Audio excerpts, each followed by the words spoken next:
परंतु पृथ्वी पर एक बार फिर अधर्म का बोलबाला बढ़ने लगा। तभी दक्षिण दिशा में एक दानव कालकेतु ने भयानक यज्ञ आरंभ किया, जिसमें वह मां काली को प्रसन्न कर अपार शक्ति प्राप्त करना चाहता था। दानव का अत्याचार।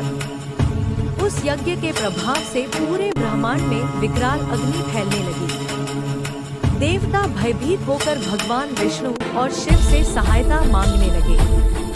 भगवान शिव ने कहा, इस बार संकट को दूर करने के लिए हनुमान को भेजा जाए, क्योंकि वही महाबली है जो मां काली के कोप को भी शांत कर सकते हैं। हनुमान जी का आगमन।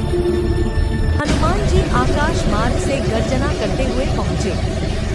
उन्होंने देखा कि दानव यज्ञ में रक्त की आहुति दे रहा है और मां काली उसके सामने प्रकट होकर क्रोध में तांडव कर रही है। हनुमान जी ने झटपट यज्ञ को नष्ट किया और दानव को परास्त कर दिया। परंतु मां काली का क्रोध अब भी शांत नहीं हुआ। उनके नेत्र लाल थे, जीभ बाहर निकली हुई थी और वे भयंकर रूप में गरज रही थी। काली और हनुमान का युद्ध।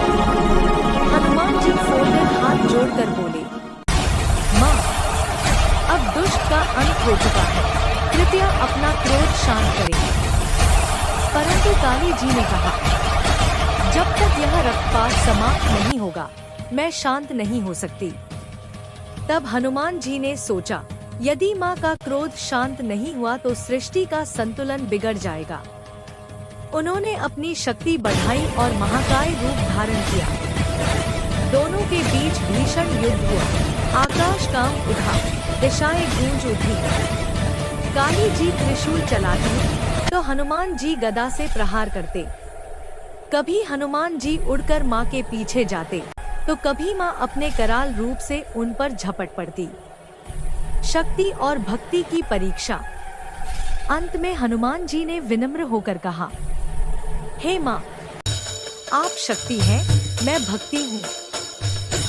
शक्ति और भक्ति का संग ही सृष्टि को स्थिर रखता है। हम दोनों एक हैं, फिर युद्ध किस लिए?